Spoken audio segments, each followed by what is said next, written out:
बिस्मिल्लाहिर्रहमानिर्रहीम। अस्सलाम वालेकुम। आज मॉस्को में जो दंगल सजा है, जो स्टेज सजा है, उसने अमेरिका की कमर तोड़ कर रख दी है। इतना जबरदस्त इलामिया जारी हुआ और बिटवीन द लाइंस हुआ। रशिया, चाइना, पाकिस्तान, इन्होंने जो इलामिया जारी करवाया है उसमें जो सूरत हाल सामने आई है, क्लियरली होने जा रहा है कि इमरान खान नेटो सप्लाई बंद करेंगे, फौज खड़ी होने जा रही है अमेरिका के आगे। ये क्या सूरत हाल है, एक एक चीज आपको एक्सप्लेन करके देंगे और आप भी तैयारी करें, क्योंकि हो सकता है कि आपको सड़कों पर आना पड़े, क्योंकि अमेरिका पूरी तरह पाकिस्तान को धमकियां, प्रेशर, पता नहीं क्या कुछ करेगा। उसके लिए सब पाकिस्तानियों को जवाब देना पड़ेगा, अपनी फौज के साथ, आपको हुकूमत के साथ हर जगह खड़ा होना पड़ेगा। और ये चीजें छोड़कर कि कौन किस पार्टी से ताल्लुक रखता है, क्योंकि अमेरिका के साथ अब मामला खराब होने जा रहे हैं। ये तमाम चीजें अलग कर दें जरा कुछ वक्त के लिए, लेकिन वहां पर जो नजारा देखने को मिला, यकीन कीजिए आज बड़ी बड़ी ताकत सोचती होंगी कि यही वजह है कि आज मुल्ला बरादर ग्रुप, अफगान तालिबान को अल्लाह ने जो फतह दी है, वो जबरदस्त चीज क्यों हुई है। मॉस्को में वहां पर कॉन्फ्रेंस जारी थी, अफगान तालिबान आए, जबरदस्त इस्तकबाल हुआ। वहां पर फॉरेन मिनिस्टर रशिया के गुफ्तगू करते रहे, वहां पर चाइना के अहम तरीन रहनुमा आए थे, लेकिन मामला वहां पर ऐसा हुआ। आप जानते हैं कि कोई भी कॉन्फ्रेंस हो, चाहे वो पाकिस्तान में हो, कहीं भी हो, वहां पर ब्रेक का टाइम रखा जाता है, रिफ्रेशमेंट का टाइम होता है, हर चीज का टाइम होता है, सारी चीजों का होता है, लेकिन एक टाइम नहीं होता और वो है नमाज का टाइम।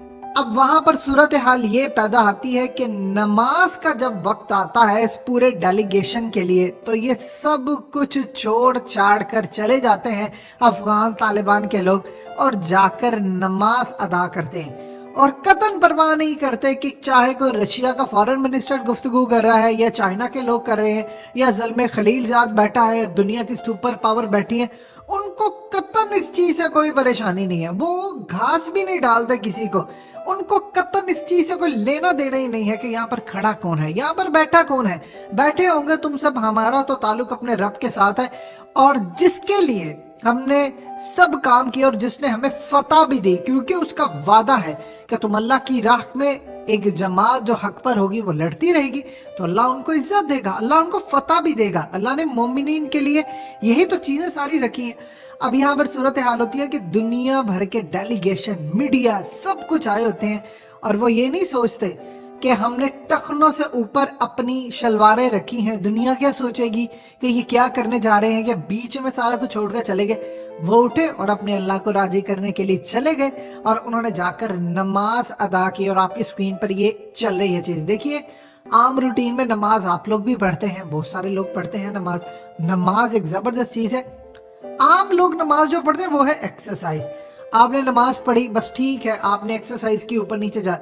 नमाज वो चीज है जो आपको डायरेक्टली अल्लाह से कनेक्ट कर देती है। यानी आप सोच लें, अगर आपकी लड़ाई भी हो रही है, बीमार भी आप हैं, आपको कहा गया है कि आप लेट कर पढ़ लें, आप नमाज को किसी भी तरह पढ़ सकते हैं, लेट कर पढ़ लें। आपकी हालत ठीक नहीं है, आप जहाज में है, इशारों से पढ़ ले, पढ़े जरूर। क्यों? उसमें आपका और अल्लाह का राब्ता होता है। ये लोग जब नमाज पढ़ते हैं तो ये अल्लाह के साथ अपना डायरेक्टली ताल्लुक कायम करते हैं, क्योंकि जब ये पढ़े होते हैं इनको पता होता है कि इनके दिलों से अल्फाज क्या निकले। अब मिसाल के तौर पर आप सूरह फातिहा पढ़ते हैं तो आप बता रहे हैं कि अल्लाह मैं तेरी तारीफ कर रहा हूँ, तुम मालिक है, तूने सब कुछ ये किया। उसके बाद फिर आप अगले हिस्से पर जाते हैं जहां पर आप अल्लाह से हम कलाम होते हैं। तो ये जब चीजें आपके दिमाग में आएंगी तो आपका ईमान बढ़ेगा। उन्होंने अपने ईमान के बलबूते पर जंग जीती। सारी दुनिया, मीडिया उनको वॉच करता रहा कि ये जा कहाँ रहे हैं और क्या करें। उन्होंने इसकी कतन कोई परवाह नहीं की। वो उठे, जाकर नमाज अदा की, अपना काम किया और उसके बाद आए और आकर उन्होंने सारी दुनिया के सामने कहा कि देखिए हमने तो अपना काम पूरी तरह से अंजाम दे दिया।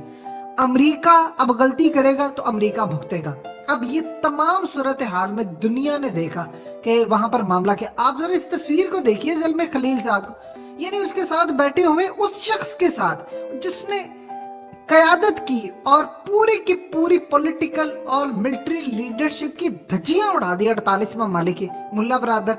अब आप देखिए उसके साथ ऐसे बैठे हुए हैं, यानी आप अंदाजा कर ले कि पूरी तरह वो समझना चाह रही हैं कि वो कुव्वत कौन सी है तुम लोगों के पास। ہتھیار امریکہ کے پاس، ٹیکنالوجی اس کے پاس، اور جیت ان کے پاس. یہ کیسے ممکن ہے؟ اسی لیے آج رشیا قائل ہوا. کیوں کہا تھا پیوٹن نے جب ایران کی اور سعودی عرب کے معاملات کے اوپر، انہوں نے کہا تھا کہ آپ اپنے دین کو فوکس کریں. قرآن مجید کی آیت کا حوالہ دیتے پیوٹن نے کہا تھا کہ آپ کے تو قرآن مجید میں لکھا ہوا ہے کہ تو فرقہ بازی نہ کرو، تو پھر کیوں آپ لوگ لڑتے ہو؟ اتنی بڑی شخص نے بات کہہ دی تو آپ اندازہ کر سکتے ہیں معاملہ کیا ہے. اب یہ تو ہو گیا سارا وہ ایمان کا زبردست نظارے، لیکن وہاں پر ایک اور چیز بھی ہوئی. جو اعلامیہ جاری ہوا ہے کمال طریقے کا، اس میں کہا یہ گیا ہے ساری چیزوں کو آپ پیچھے کر دیں، یہ ہونا چاہیے، امن ہونا چاہیے، فلانا، یہ وہ سب کچھ. ایک ہی پوائنٹ اس میں سب سے بڑا تھا، اس میں کہا تھا افغانستان کا اونلی ون، صرف اور صرف ایک سلوشن ہے، اور وہ ہے پولیٹیکل ڈائیلاگ.